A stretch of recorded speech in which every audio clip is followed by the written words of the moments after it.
will try to look at them. All right, so this is Rich from Goblin Parlour Games. They make wooden games. That is correct. You see him okay? He's a little taller. Yeah, he's a little taller. And he is dressed like the 1930s, 1920s, 1930s. like a parlor singer almost. Well, what we do is what we don't spend on advertising, I spend on style. I'm actually truthfully looking for 3 other guys in the same outfit so we can do a barbershop for you. That would be awesome. I'd like to hear that over there. And I got my headphones right here just in case I have to. Actually, if you go over to our booth in the background, we actually are playing music from the 1920s and the 1930s. Just try to keep things interesting, keep it lively, make a little bit of a difference. Mm-hmm. Sometimes I'll do a little bit of dancing. Awesome. Yeah, mostly when there aren't customers around. I don't want to scare them. Now, when we're talking about wooden games, there's like the little handheld ones. You move like pegs around or solve puzzles, correct? Oh, that's absolutely correct. What most people are going to know them as, which you might call the Cracker Barrel game, which is a triangle. You've got multiple pegs on the board, and you've got to jump the pegs over one another to leave just one peg on the board. Yep. That's not where I started, though. I actually started with a 2-player game that I found on the internet called Ringo.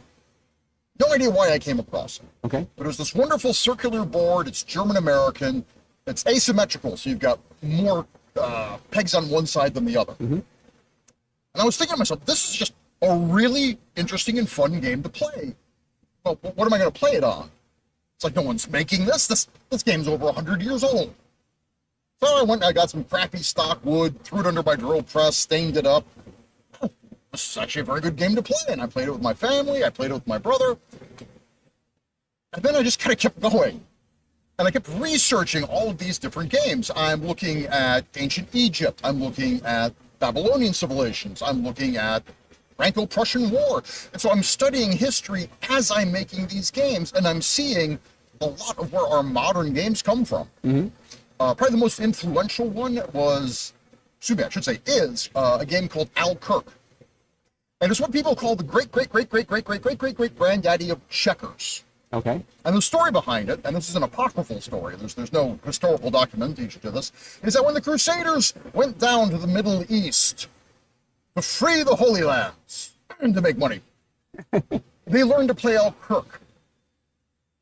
And when they returned to England after getting their butts beat, and Northern Europe, they said, oh, wait, we want to play Al Kirk, but wait, we don't have any Al Kirk boards. Wait, we've got these chess boards.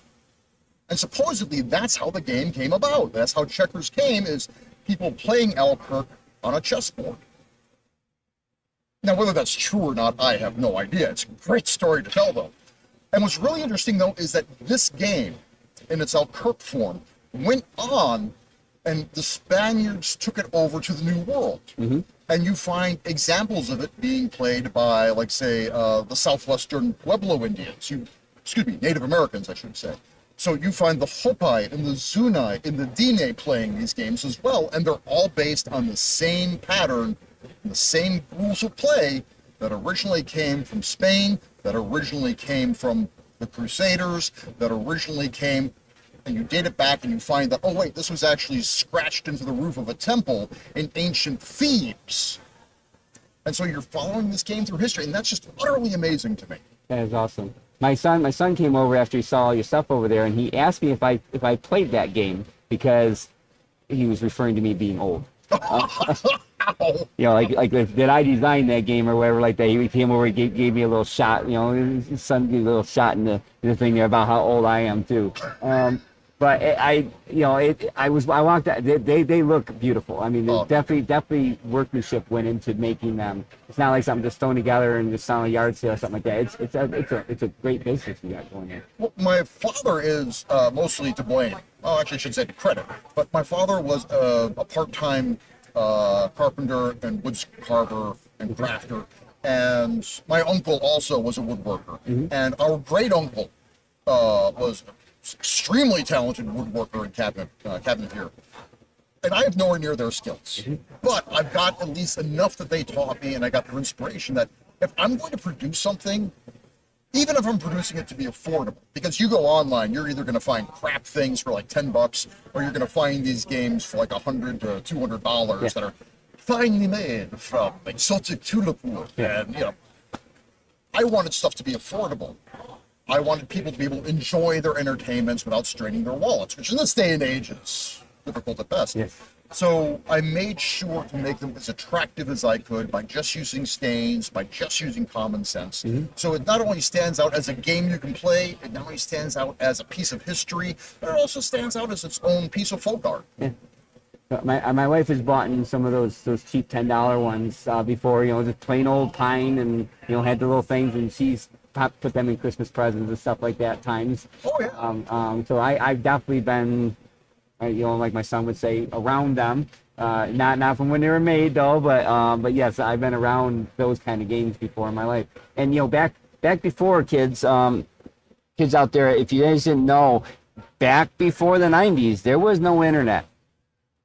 Believe it or not, you didn't know what was going on in China right now because there was no communication with China unless you had a phone or the ambassador said something over here to us. So you actually had to just entertain yourself.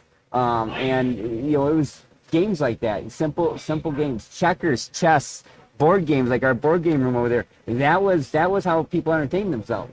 Even throwing rocks at each other was entertainment back then. It's when you're kids, we definitely had rock wars. I mean, you threw a rock at each other. Nothing beats finding the perfect stick, though. Yes. The perfect stick. Yep. You younger kids won't understand this, but you find the best stick. It was a wand, it was a sword, it was a gun, it was a multi-purpose Even toy. stickball, you had to have a perfect bat. Absolutely. We had to find the right one to do the job. So Believe it or not, a lot of times we couldn't even afford bats when we were young. We were just used to whatever we found laying around. 100%, or just climb a tree. So that was our. You entertained by climbing a tree. Monkeys climb trees. I said, well, monkeys are having fun. They're right? having fun. So, I'm with that. but yeah, people don't do that stuff nowadays, and But to see games like that still being produced and in the quality that I saw them over there, and there is hundreds of them over there. I'm telling you, the whole table is just full of them. Our whole library has about 40 games. We brought the majority of them with us today. There's a few that I didn't quite have ready, and there's others I don't bring as a size concern. But one of the other reasons I started the business and specifically focused on the games was because people kept telling me, oh, my grandmother played that. Or, oh, yeah, that was at my aunt's house. Or we played this at such and such a restaurant. So I wanted to not only bring back those memories for people, but set it up so they could create those same memories for their kids, for their nephews, for their grandkids, by having the same games available that they played at their grandparents' house, and to continue that legacy of memories. So about how much are our average price for one of the games? But we have a very set price, actually. So any of the small games, the 4-inch ones, $20. $20. And that comes with a copy of the rules, the pegs, a bag to put it all in, the board itself, and on the back of the board, the rules are also decoupaged. Okay. So if you ever lose the rule sheet, you've got it right Flip it there. right over. The middle games, which are the nice long ones, those run $30, and those come with the exact same things. And the larger ones that we have with us run $40. Those are for the more expansive or slightly larger games, like say Tableau, which is a Nordic-style game. Ringo, my favorite. Gotta carry that one with me. And some of our game boards actually have multiple games on them. The one I like to call the Bear game is a game from Imperial Rome, but it also has a game from China on it. It's the exact same board, and a game from Taiwan. So you're getting 3 different games on one board. For $40. For $40. So parents out there, if there's any parents here at the event, or you have a website too, I'm thinking, right? Well, actually, believe it or not, we just have a Facebook page. A Facebook page? Yes, Okay. Facebook.com/Goblin Parlour Games. We actually don't sell online. Okay. I'll be honest, it's such a niche market. But you probably tell them at least where you're going to be next, right? Oh, absolutely. Absolutely. Our Facebook page will tell you where we're going to be, when we're going to be, and sometimes even why we're going to be. So if you're a parent and you want to get your kids off of like this thing right here, like a lot of kids like to use this thing right here, and you want to give them something from when you were a kid, like me. He actually just put the Facebook link up there for us. You can. If you want to get a game for your kids that could make them think with their brain, get a hold of Goblin Games, come to one of their places they're going to be, and buy one of these games. And they are absolutely beautiful. The table is amazing. If I had a portable camera, I'd take you over there and see it. It is amazing work. You do a great job. Thank you so much. It shows, when somebody takes pride in what they do, it shows. and the workmanship and stuff, and making them affordable that people can actually afford them without having to go to a catalog and try to order one that's super expensive and all that kind of stuff. And who knows, it's probably made very cheaply anyways. Even though it looks good in the paper, they got that to see them in place. Awesome. Oh, thank you. I also just want to give a shout out to my family because, in all seriousness, the business would not exist without them. My wife helps me with so many business decisions. She also makes the homemade resin dice that we have over there as well. I did see those too, yeah. Those also run just $20. They're not like the $100 dice that you find online. Granted, our dice, if you hold them up to the light, they're not going to split the moonlight into like a prism.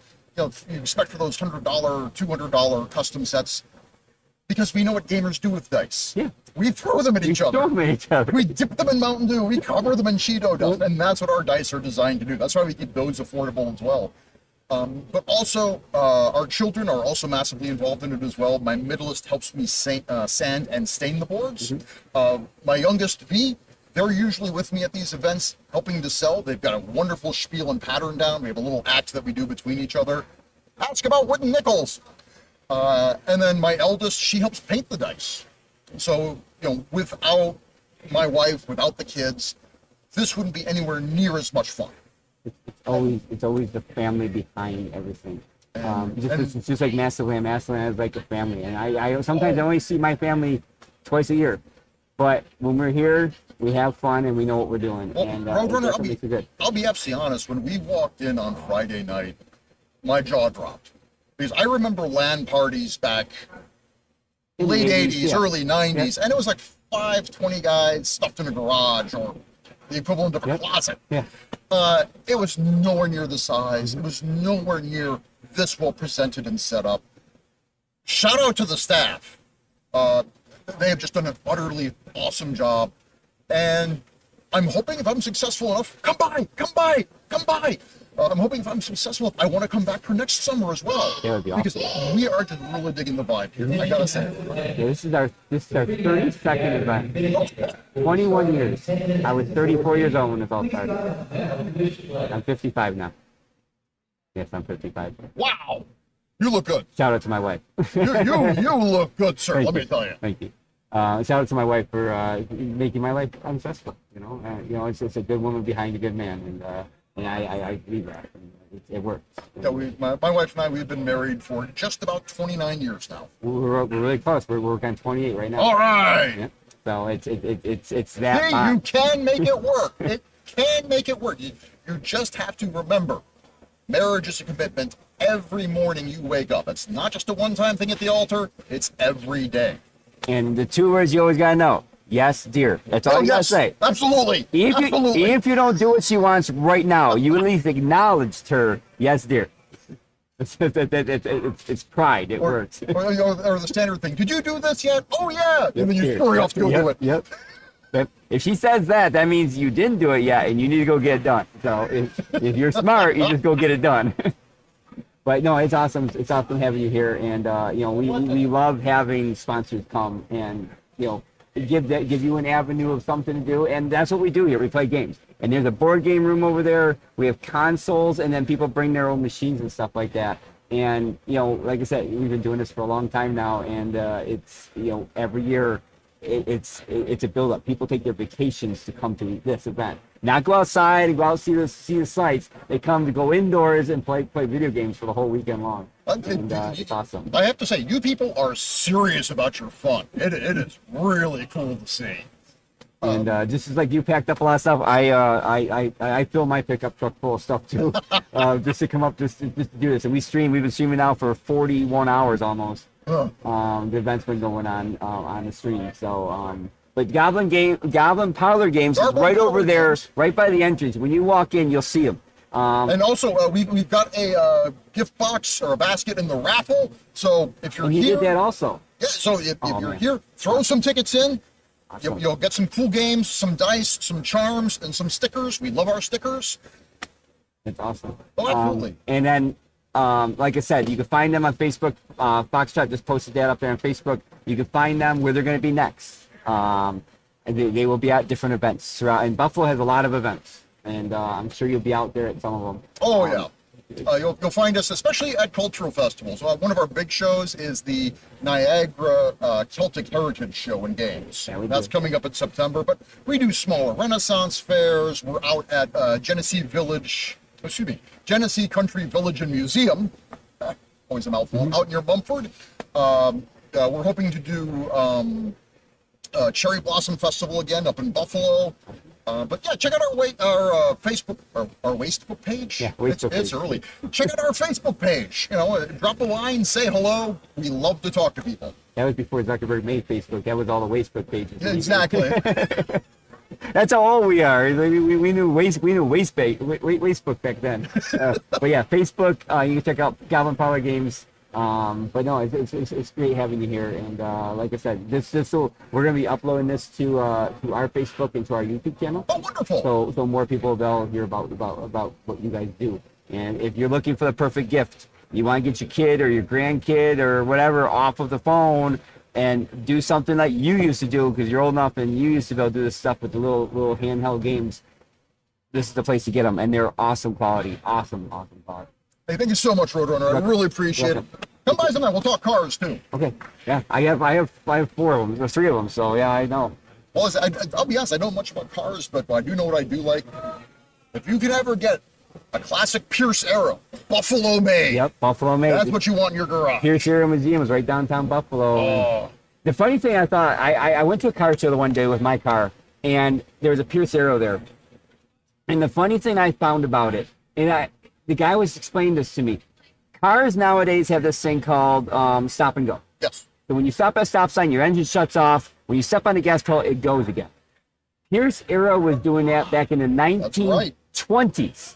Not using electronics, using solenoids and stuff that they had. And when you stepped on the gas pedal again, the engine would fire up and you would take off. And, technology like that Pierce Arrow was way ahead of time. And Pierce Arrow was actually used by presidents. That's right. Back in the day, and it's so bad they went out of business that another Buffalo. Buffalo has had its ups and downs. They had their heyday when Bethlehem Steel was running and stuff like that. We're a major manufacturer of steel out of Buffalo. We were Buffalo. We were once the 8th largest in the city, or in the country. Actually, we're the 8th largest in the country, and we were one of the first to have paved roads. Because of all people, the bicycle clubs insisted on it. Yep. And then we had the Erie Canal right up into here. It goes all the way to New York City, and all that was right here. This is a big hub. And then unfortunately, time modernizes, and people moved out. And but it's I still love living here. I tell people all the time, well, you live in Buffalo, we live in New York State. That's taxes are high. Okay, but we really rarely have any. We rarely have any earthquakes, even though we're on a fault line. We don't have hurricanes. We don't have tornadoes that much. We don't have mudslides, forest fires. We don't have that stuff. Where other states have beautiful too, but they have other things that can sometimes change their day. And I've always told people when they talk about moving out of state, especially if they're going down south, I'm like, well, you can shovel yourself out of a snowstorm. Yep. Good luck bailing out of a hurricane or flying through a tornado. You can move snow. You can't move a hurricane. It's coming. You can't stop it. And plus, we have almost as much sunny days as Florida does, because they get rain too. Oh yeah. And we've already had a couple weeks where it's been no rain for like a week and a half, and it's been 80 some odd degrees outside. And I was outside working. That's why I got a nice tan. And it's Buffalo. Our area is beautiful too. Plus the Concord grapes we have. I live down in Silver Creek, so I have all the. Oh, you're right there by grapes. the vineyards. It's all there. Lucky in the fall time, always smells like grape Kool-Aid out there. You walk outside, yep, grape Kool-Aid. That's what you got, and it's so beautiful down there, and it's just nice living around in Buffalo. And if you guys don't believe me, come to one of our summer events up here. Maybe run into Goblin Parlour Games here. And come to one of our events, and we'll show you around. And the chicken wings Buffalo has, we're known for them. Gotta come for wings. Real wings, not these breaded wings that they have at these other places that say, oh, I'm going to get some buffalo wings. No, those aren't buffalo wings. We just call them wings up here. Wings. And blue cheese. Yep, blue cheese. I used to buy them for 5 cents a piece when I was younger. In my teens and stuff like that. You go to the bowling alley and get $10 worth of wings, and you had a whole meal. And now, wings are expensive, but I remember eating them when I was younger, and 5 cents a piece. Oh, if we want to talk about buffalo food, roast beef on Kimmelbeck. Yep. With Kimmelbeck, horseradish. Yep. Oh. Beef on weck, man. That's another buffalo one. Chevette's barbecue sauce. Oh. Bison chip dip. Bison chip dip. Sponge candy. Oh yeah, sponge candy. Sponge candy. That's good too, and that's only a seasonal thing because they can only make it certain times so the humidity doesn't destroy the sponge that's inside of it. But there's a lot of good food up here, and there's a lot of food that was made here, like Jello. Jello was made here. And what it was made out of just fascinated me. It was made out of the intestine stuff of a cow or something like that. Yeah, it's collagen, so you're looking at ground up hooves and bones and all that going in. I heard that, like, oh my God, and people eat that stuff. But it just you think about some of this food like back in the day, and like the wing story is just so cool about that the restaurant. Or the bar the Anchor Bar where the son and a couple friends of his came to their mom's bar or whatever like that, and they said, "Okay, cook us up something." Well, the only thing's on is the fryer still, and she just said she grabbed some of the scrap that she was gonna make chicken broth with, and threw it all together and threw some Tabasco sauce and some butter together, and there was a chicken wing made.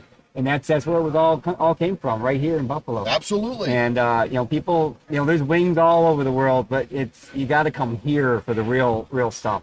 And they've enhanced so much. Some of these places have 30 different wing styles that you can buy, and it's crazy. I remember a few years ago, Alton Brown, one of the major food critics, came through and he kind of poo-pooed buffalo wings. I don't think he dares step foot back in our town. I think we scared him off. Yeah, beef on weck, wings. It's just a great place to be around. I mean, we have the Buffalo Foods Festival. Sometimes they have the Wing Festival up here. We're serious about our food up here too, and we eat. We can eat a lot. And we have Niagara Falls right in our backyard, which is one of the seven wonders of the natural world. And if you want to talk wine, you've got the Niagara Wine Trail. Yeah. So you've got the vineyards going east of us as well. Mm-hmm. Go for the southern ones. Go for the southern tier ones. Yeah. When they mean by southern tier, they mean south of Buffalo, like where I live, because I live in the southern tier. It's all Western New York, but we live in the southern tier, Western New York, and it's just a lot of people. I tell them like I'm streaming, and I tell them I live in New York. And, New York City. No. New York City's 8 hours from me, and I live in New York.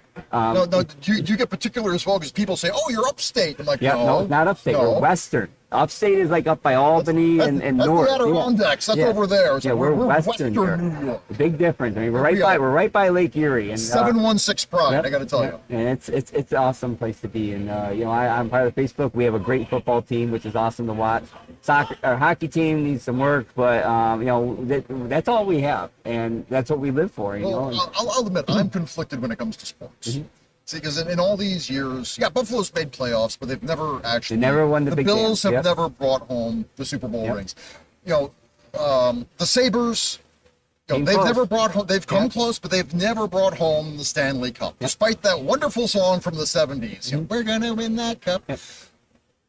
The Buffalo Bandits, however, yes, they've won 2 years straight now, right? They're on 2 or 3 years straight. Yeah. The Buffalo Bisons, not recently, but they have come home. They've brought a few pennants back as well. Mm-hmm. UB women's basketball team is really well known. I mean, they've really made a name for themselves.